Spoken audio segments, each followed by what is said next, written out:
A manhã na mansão dos Albuquerque começou como qualquer outra, sob o brilho do sol refletido nos mármores importados. Ricardo, um empresário do ramo imobiliário conhecido por sua frieza nos negócios, tomava café em silêncio enquanto revisava contratos em seu tablet. Ao seu lado, Thor, um Golden Retriever premiado e o xodó da casa, descansava calmamente. Helena, sua esposa, desceu as escadas reclamando do calor e da suposta ineficiência dos funcionários. O clima estava pesado, como se uma tempestade invisível pairasse sobre o luxo.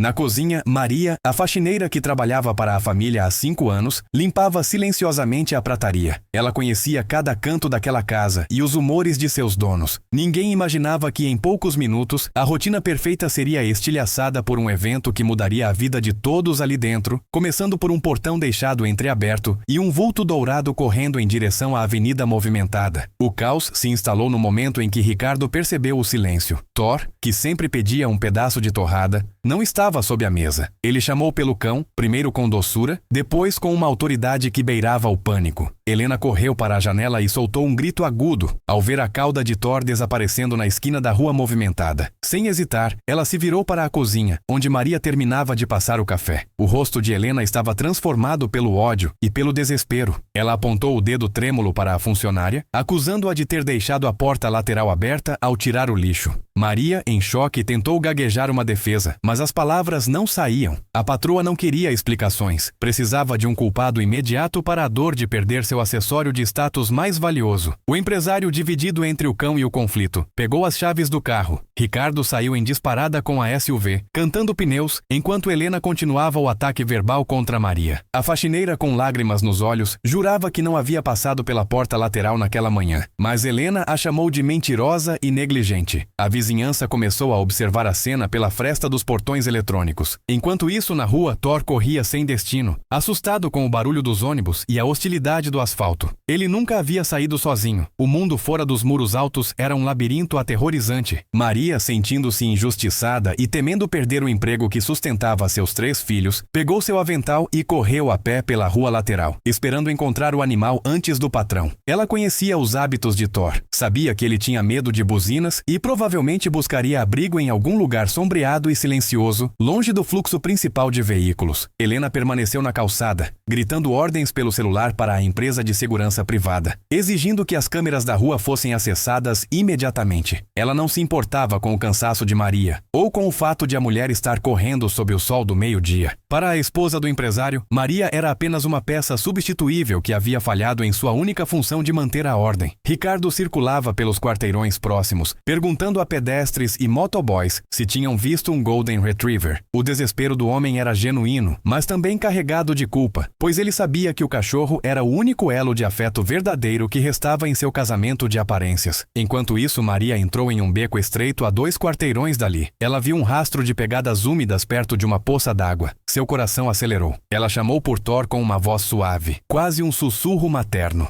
No beco, Maria encontrou apenas um vira-lata magro revirando o lixo. A decepção foi um soco no estômago. Ela voltou para a avenida principal e viu o carro de Ricardo passando em alta velocidade, sem vê-la. De volta à mansão, Helena recebeu o chefe da segurança. Eles foram para a sala de monitoramento para revisar as imagens. Helena estava certa de que veria Maria esquecendo o portão aberto. No entanto, as imagens das câmeras externas mostravam algo estranho. O portão não foi aberto por ninguém que saía, mas parecia ter sido destravado remotamente. Antes que Helena pudesse processar a informação, Ricardo voltou para casa, sozinho e arrasado. Ele entrou na sala e jogou as chaves na mesa. O silêncio que se seguiu foi interrompido pelo toque do celular de Ricardo. Era um número privado. Ele atendeu, ouviu por 10 segundos e empalideceu completamente, olhando fixamente para a esposa. A ligação era curta e grossa. Uma voz distorcida dizia que Thor estava seguro, mas que o preço para sua devolução não era dinheiro, e sim a verdade. Ricardo desligou o aparelho com as mãos suando.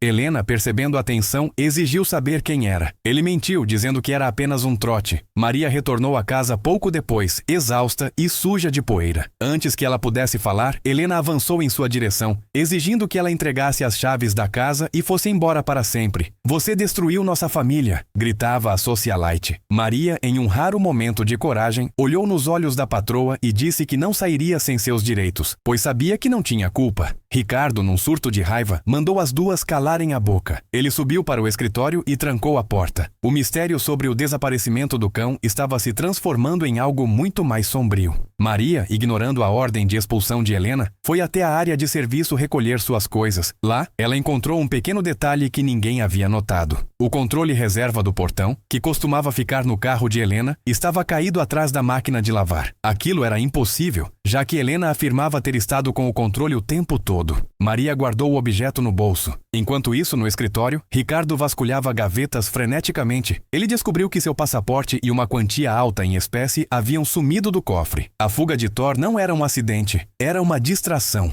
Ele percebeu que alguém de dentro da casa estava planejando algo grande. Ele desceu as escadas e encontrou Helena tomando um calmante. Ele a confrontou sobre o cofre, e ela, num acesso de nervos, confessou que estava farta daquela vida de mentiras e que queria ir embora. A confissão de Helena foi interrompida por um latido abafado vindo do porão. O casal congelou. Maria, que estava por perto, também ouviu. Eles correram para a porta de metal que levava ao subsolo, um local raramente usado. Ricardo chutou a porta e, para o espanto de todos, Thor estava lá, amarrado a uma viga, mas com uma tigela de água e comida ao lado. O cão abanou o rabo ao ver os donos, mas havia algo mais na penumbra. Um notebook estava ligado, transmitindo imagens ao vivo de todos os cômodos da mansão para um servidor externo. Ricardo percebeu que estava sendo vigiado há meses. O sequestro de Thor para a rua tinha sido uma simulação. Um vídeo pré-gravado que Helena usou para criar o caos, enquanto ela mesma escondia o animal no porão para forçar uma separação e sair com o dinheiro do cofre sem ser questionada. O choque tomou conta do ambiente. Helena começou a rir de forma histérica, vendo que seu plano havia ruído. Ela admitiu que contratou um hacker para manipular o sistema de segurança e criar a ilusão de que Thor havia fugido para a rua. O objetivo era culpar Maria, criar uma crise doméstica imensa e usar a confusão para limpar as contas de Ricardo e fugir do país. Maria, ouvindo tudo da porta, sentiu uma mistura de alívio e nojo.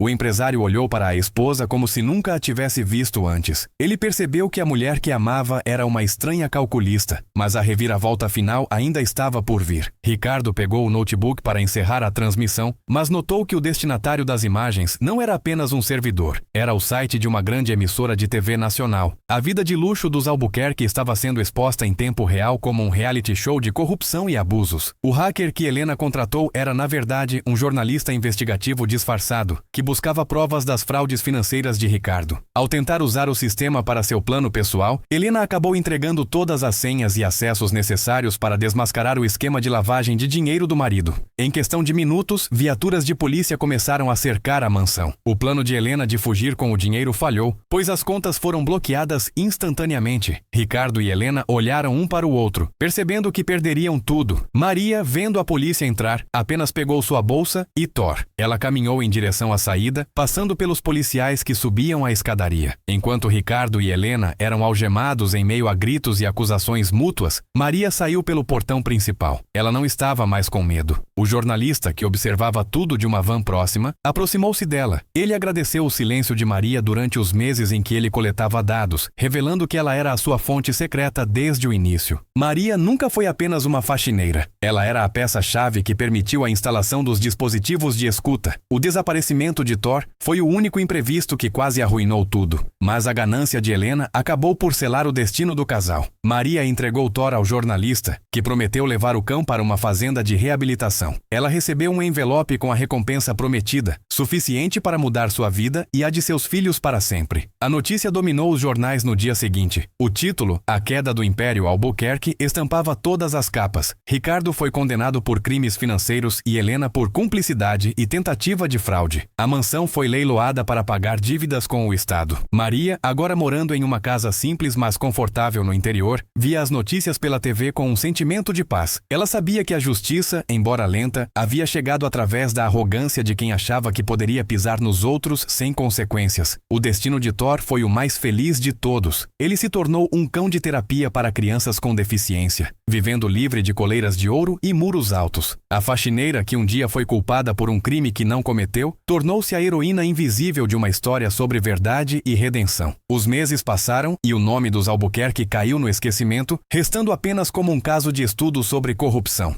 Maria abriu uma pequena empresa de consultoria para trabalhadores domésticos, ensinando-os sobre seus direitos e como se proteger de abusos patronais. Ela usou sua experiência para garantir que ninguém mais passasse pela humilhação que ela enfrentou naquela manhã de sol. Em sua mesa, uma foto de Thor correndo em um campo aberto servia de lembrete constante de que a liberdade é o bem mais precioso que alguém pode ter. A esposa do empresário, da cela da prisão, ainda se perguntava onde tinha errado, sem nunca entender que sua própria soberba foi a armadilha que ela mesma armou. O final realmente chocou a todos, não pelo crime em si, mas pela força de quem o mundo insistia em ignorar. A última cena do vídeo mostra Maria caminhando em uma praia ao entardecer. Ela olha para o horizonte e sorri, sentindo o vento no rosto. A narração final lembra ao espectador que, atrás de cada porta fechada em mansões luxuosas, existem histórias que as câmeras raramente mostram. O poder e o dinheiro podem comprar o silêncio por um tempo, mas nunca podem comprar a lealdade de quem é tratado com desdém. A história do cachorro que saiu correndo para a rua foi, na verdade, a história de uma família que desmoronou por dentro muito antes do portão se abrir. E assim, o ciclo se fecha, deixando a lição de que a verdade sempre encontra um caminho para a luz. Não importa quão profundos sejam os segredos ou quão altos sejam os muros da injustiça. As investigações continuaram revelando que o esquema de Ricardo envolvia figurões da política, o que transformou o caso em um escândalo ainda maior.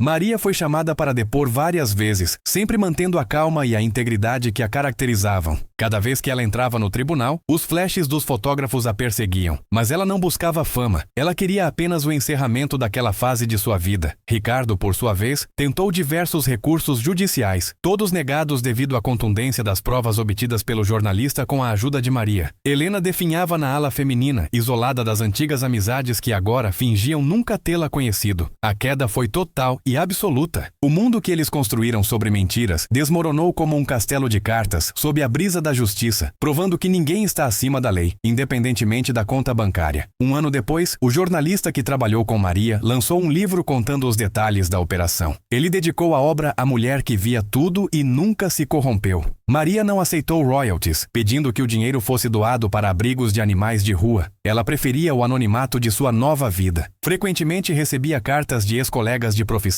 agradecendo por sua coragem. O caso inspirou mudanças nas leis de proteção ao trabalhador doméstico, tornando o monitoramento abusivo um crime grave. Maria transformou sua dor em um legado de proteção para milhares de outras pessoas. Ela provou que a dignidade não tem preço e que a faxineira, muitas vezes invisível na estrutura social, possui olhos que enxergam a alma de quem se julga seu mestre. A verdadeira riqueza, ela descobriu, estava na consciência limpa. Na fazenda onde Thor vivia, ele era o animal mais amado. As crianças que o visitavam não sabiam de seu passado em uma mansão fria. Para elas, ele era apenas um amigo dourado que oferecia conforto sem pedir nada em troca. O jornalista visitava Maria ocasionalmente, e eles conversavam sobre como a vida pode mudar em um único dia. Eles relembravam a cena do portão e como o destino brinca com as intenções humanas. Ricardo e Helena tornaram-se apenas notas de rodapé em processos jurídicos complexos. A mansão, outrora símbolo de poder, foi transformada em um centro cultural público, onde o acesso era livre para todos, sem portões destravados remotamente ou câmeras de vigilância opressoras. O espaço que antes abrigava a ganância, agora transbordava arte e educação para a comunidade local. A história se espalhou pela internet, acumulando milhões de visualizações e comentários. Pessoas do mundo todo se identificaram com a luta de Maria e celebraram o desfecho irônico dos Albuquerque. O vídeo no YouTube tornou-se um marco, sendo compartilhado como um exemplo de que as aparências enganam e que a justiça poética existe. Comentários elogiavam a postura de Maria e criticavam a arrogância de Helena. O final, que chocou a todos pela complexidade da trama de espionagem e traição familiar, serviu como um alerta para a sociedade. O engajamento foi tão grande que gerou debates em programas de rádio e televisão sobre ética e moralidade. Maria, contudo, nunca leu os comentários. Ela estava ocupada demais vivendo sua realidade, cuidando de seu jardim e aproveitando o silêncio que só uma vida honesta pode proporcionar. Perto do fim de sua jornada de trabalho, Maria costumava olhar para as mãos calejadas com orgulho. Elas haviam limpado as sujeiras físicas de muitos, mas também ajudaram a limpar a sujeira moral de um sistema corrupto. Ela nunca se sentiu uma vítima, mas sim uma observadora paciente que esperou o momento certo para agir. A esposa do empresário, no fundo, fez um favor a Maria ao tentar culpá-la, pois foi esse ato final de maldade que desencadeou a sequência de eventos que libertou a todos. O ódio de Helena foi a faísca que iluminou o caminho da liberdade para Maria e para Thor.